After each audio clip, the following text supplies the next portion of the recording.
Apabila kalian mendapati bahawa hati dan mulut kalian sentiasa memohon kepada Allah tentang satu perkara, ketahuilah Allah akan memakbulkan perkara itu.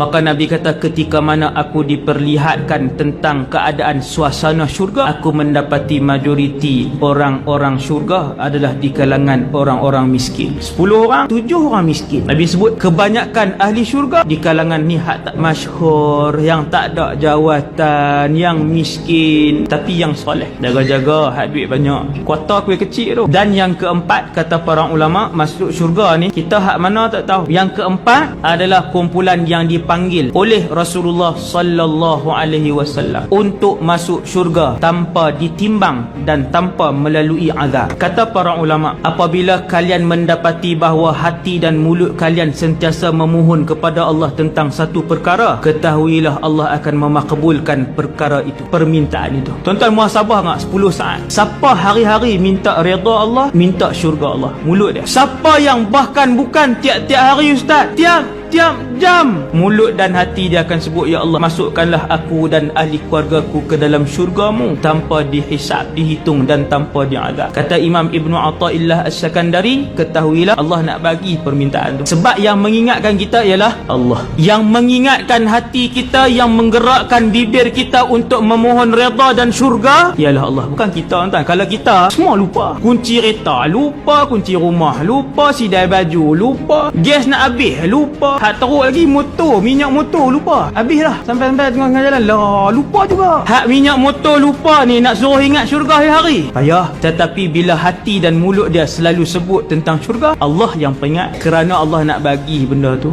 Itu atas berita gembira lah tu. Semua orang ada dosa, semua orang, termasuk yang bercakap. Cumanya ada orang dia sempat membersihkan semua sebelum mati. Kumpulan yang keempat, apabila Nabi panggil mai di depan, dia tak ada had, kemudian mereka ni akan terus masuk ke dalam syurga. Selepas dipanggil sebagai kumpulan yang tak ditimbang amalan, tak timbang, neraka lagi tak masuk lah, amalan tak timbang. Sedangkan manusia pertama yang dipanggil, yang akan dipanggil oleh Allah di padang mahsyar adalah Nuh alaihissalam. Tuan-tuan, semua benda ni kita akan tengok. Ketika Nabi Nuh dipanggil nanti di padang mahsyar, saya dan kita semua akan lihat, oh tu dia Nabi Nuh, hak duk dengar dalam kuliah dulu ni. Inilah Rasul Ulul Azmi. Banyak mana maklumat kita belajar atas dunia, banyak itulah maklumat yang kita akan ingat di atas padang mahsyar. Tapi senyap sunyi lah keadaan mahsyar. Maka kita semua akan heran, Rasul Ulul Azmi pun diselidik tentang amalan kehidupan mereka. Ya, hari itu kejujuran dan ketakwaan orang-orang yang bertakwa juga akan ditimbang dan akan diselidiki satu persatu.